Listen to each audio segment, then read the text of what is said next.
Question में आपको क्या बोला है, आपको पहले बोला है कि एक्स और वाई का वैल्यूज पता करके बताओ कितना होगा। ठीक है, सबसे पहले आपको एक्स का वैल्यू और वाई का वैल्यू फाइंड आउट करके निकालना है। ये दोनों का वैल्यू निकालने के बाद फिर आपको बोला कि शो करके दिखाओ ये ए बी, ये वाला लाइन ए बी और ये वाला लाइन सी डी, ये दोनों एक दूसरे के पैरेलल है। ठीक है, पहले आपको एक्स और वाई का वैल्यूज निकालना है, उसके बाद आपको दिखाना है लाइन ए और लाइन सी, मतलब ए बी और सी डी जो है एक दूसरे के पैरेलल है। तो अभी एक्स और वाई तो निकाल लेंगे, वो मैं आपको बता दूंगा, लेकिन सबसे पहले हम ये जान लेते हैं लाइन पैरेलल कब होगा, मतलब दो लाइन को पैरेलल कैसे दिखाएंगे। तो कंडीशन क्या है, सबसे पहला कंडीशन है दो लाइन पैरेलल तब होगा अगर उसका corresponding angles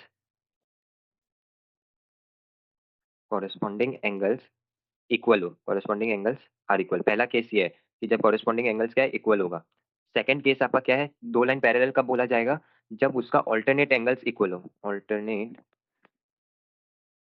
interior angles equal हो। या लास्ट में तीसरा कब बोल सकते हैं आप, तीन कंडीशन बनता है उसका, को इंटीरियर एंगल सप्लीमेंट्री हो। को इंटीरियर, मैं सब बता दूंगा, एक मिनट आप रुकना। को इंटीरियर एंगल्स आर सप्लीमेंट्री।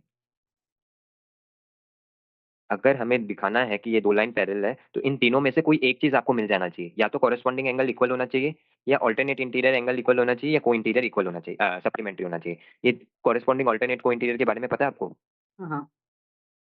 ठीक है, तो अगर आपको कॉरेस्पॉन्डिंग एंगल्स इक्वल मिल जाएगा तो आप बोल सकते हो हाँ कि मेरा ये दो लाइन पैरेलल है। अगर उस कॉरेस्पॉन्डिंग नहीं मिला, अगर ऑल्टरनेट इंटीरियर एंगल्स आपको मिल जाता है इक्वल, तो आप बोलोगे मेरा दोनों लाइन पैरेलल है। वो भी आपको नहीं मिला, अगर ये तीसरा कंडीशन मिल जाता है कि को इंटीरियर एंगल सप्लीमेंट्री, मतलब को इंटीरियर एंगल्स 180 होता है, तो भी आप बोल सकते हो कि दो लाइन पैरेलल है। अगर ये भी नहीं मिलता तब तो दो लाइन पैरेलल नहीं है। इन तीनों में से कोई एक मिल जाता है तो आप बोल सकते हो कि मेरा ये जो दो लाइन है वो पैरेलल है। ये चीज क्लियर है।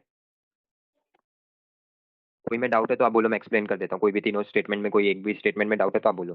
नहीं है। ये ना, अब बात आता है एक्स और वाई का वैल्यू कैसे निकाले। ठीक है, अब एक्स और वाई का वैल्यू निकालने के लिए आपको दो प्रॉपर्टी का जरूरत पड़ेगा, एक लीनियर पेयर एंगल्स और एक वर्टिकली ऑपोजिट एंगल्स। तो ये दोनों के बारे में आपको पता है। नहीं। एक मिनट फिर, सबसे पहले लीनियर पेयर एंगल क्या होता है। सपोज एक स्ट्रेट लाइन है और एक स्ट्रेट लाइन में एक पॉइंट है और उस पॉइंट से दो एंगल्स बन रहे हैं ऐसा, एक एंगल ये एंगल वन और एक इस साइड में एंगल टू। तो इन दोनों एंगल को जब अगर आप प्लस कर दो एंगल वन और एंगल टू को, तो आपको आंसर में क्या मिलना चाहिए, 180 डिग्री मिलना चाहिए।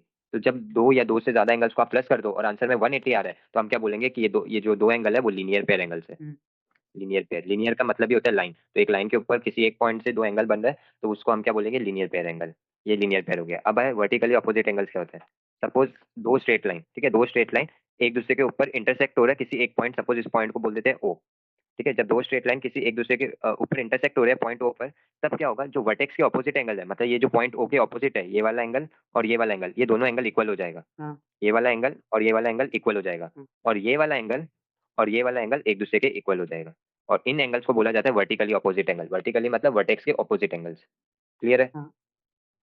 ठीक है, यही दो प्रॉपर्टी आपको यहाँ पे यूज करना है और आपको क्या दिखाना है, एक्स और वाई का वैल्यू निकालना है। तो आप यहाँ पर देखो, ये ये जो लाइन है इसको मैं टी बोल देता हूँ, ये ट्रांसवर्सल जो है इसको टी बोल देता हूँ। हम्म।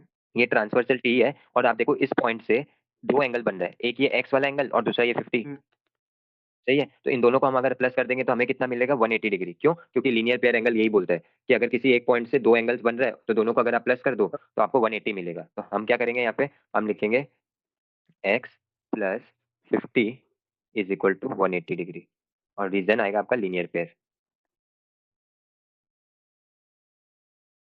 अब आप सॉल्व कर लोगे, लीनियर इक्वेशन है, तो एक्स को इधर ही रहने देंगे, 50 को इधर भेज देंगे, तो ये हो जाएगा 180 माइनस 50। तो यहाँ पे आपको कितना वैल्यू मिलेगा, 130 डिग्री।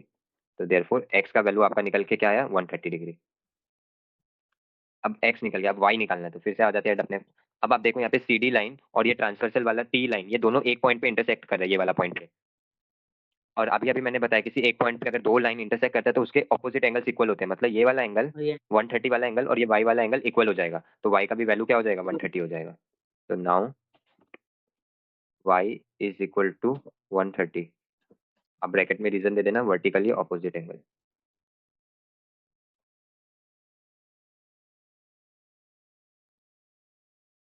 तो वर्टिकली ऑपोजिट एंगल से आपका क्या है, देयरफॉर वाई भी आपका क्या है, 130 डिग्री आ गया। अब आपको एक्स का वैल्यू भी मिल गया, वाई का भी वैल्यू मिल गया, तो पहला पार्ट तो आपका खत्म, ये दो काम हो गया। अब बोला है कि मैं वैल्यूज लिख देता हूँ यहाँ पे। यहाँ पे आपका ये वाला भी आ गया 130 और ये वाला भी आ गया 130। अब आपको बोला है कि ये दोनों लाइन को पैरेलल प्रूव करके दिखाओ, ए बी और सी डी को। तो तीन कंडीशंस होता है, तो पहला कंडीशन चेक करते हैं कॉरेस्पॉन्डिंग एंगल्स।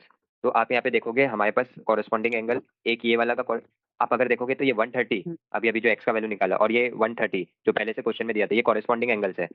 तो आप देखो ये दोनों कॉरेस्पॉन्डिंग एंगल्स इक्वल है।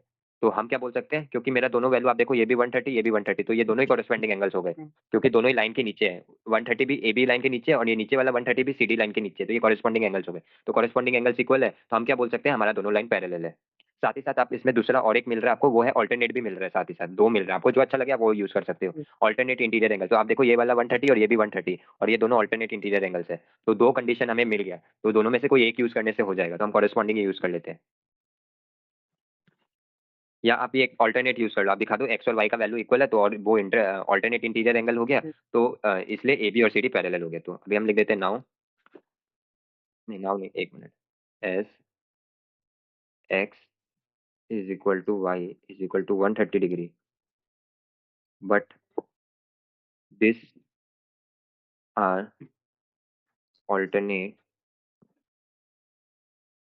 Interior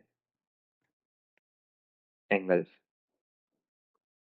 and are equal, so A B, so line A B is parallel to line CD. Therefore, AB parallel CD. ये आपका फाइनल आंसर हो गया।